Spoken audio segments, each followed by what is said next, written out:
Assalamualaikum warahmatullahi wabarakatuh. Perkenalkan, aku Ardi Hanafawijia dari kelas 10 E2. Aku di sini ingin membacakan tugas ekonomi.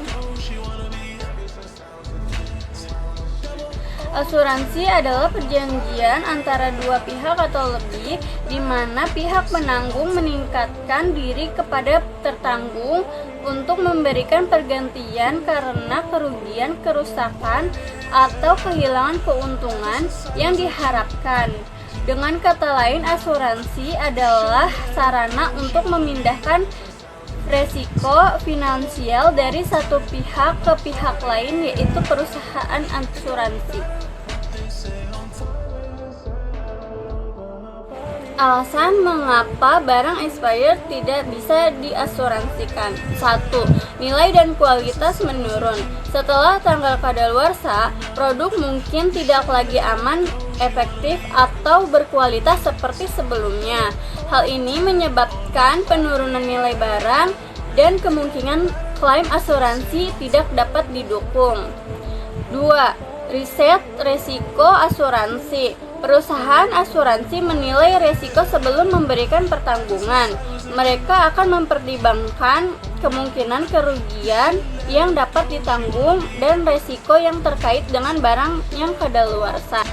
3. Syarat dan ketentuan polis. Ketentuan polis asuransi biasanya tidak mencakup kerugian yang disebabkan oleh kerusakan atau kehilangannya nilai karena barang yang telah kadaluarsa. 4. Asuransi pengiriman. Jika Anda memiliki asuransi pengiriman, biasanya hanya melindungi barang selama proses pengiriman. Kerusakan atau hilangnya nilai setelah tanggal kadaluarsa tidak akan ditanggung. 5. Jaminan asuransi. Asuransi memberikan jaminan terhadap kerugian yang diakibatkan oleh risiko tertentu, bukan karena barang yang secara alami kehilangan nilai atau kualitas. Perusahaan asuransi secara umum tidak merugikan karena fungsinya adalah untuk meminimalkan kerugian finansial yang mungkin dialami oleh nasabah akibat peristiwa tidak terduga. Dengan membayar premi, nasabah mendapatkan perlindungan yang dapat memberikan ganti rugi atau kompensasi jika resiko yang diasuransikan terjadi. Lembaga pembiayaan adalah badan usaha yang fokus pada kegiatan pembiayaan, baik itu penyediaan dana maupun barang modal. Lembaga ini berbeda dari bank karena tidak menghimpun dana secara langsung dari masyarakat. Kegiatan utama mereka adalah untuk memberikan pembiayaan kepada individu atau perusahaan untuk berbagai keperluan seperti sewa guna usaha, anjak piutang, atau pembiayaan konsumen.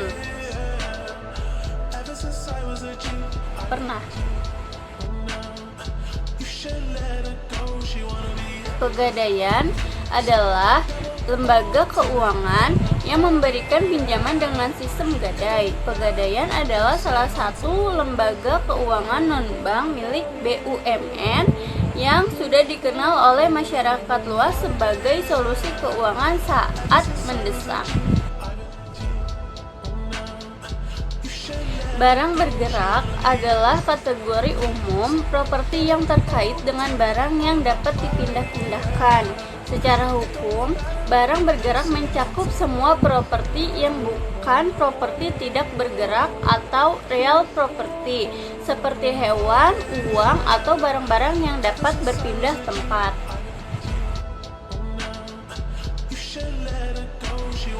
Pegadaian dan bank memiliki fungsi yang berbeda.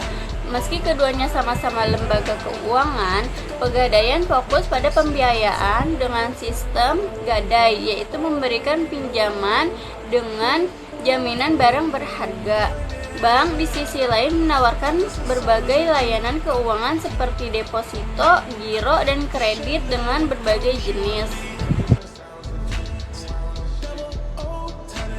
Dana pensiun adalah dana yang disiapkan untuk masa pensiun. Biasanya diperoleh dari iuran tetap dan penyisihan penghasilan perusahaan dan digunakan sebagai sumber pendapatan setelah tidak lagi bekerja secara aktif. Dengan kata lain, dana pensiun adalah tabungan jangka panjang yang dirancang untuk menjamin kesejahteraan finansial seseorang di masa tua.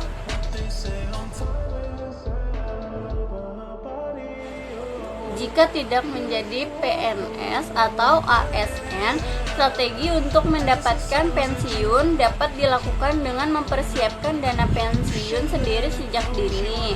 Misalnya melalui investasi, tabungan, atau program dana pensiun swasta.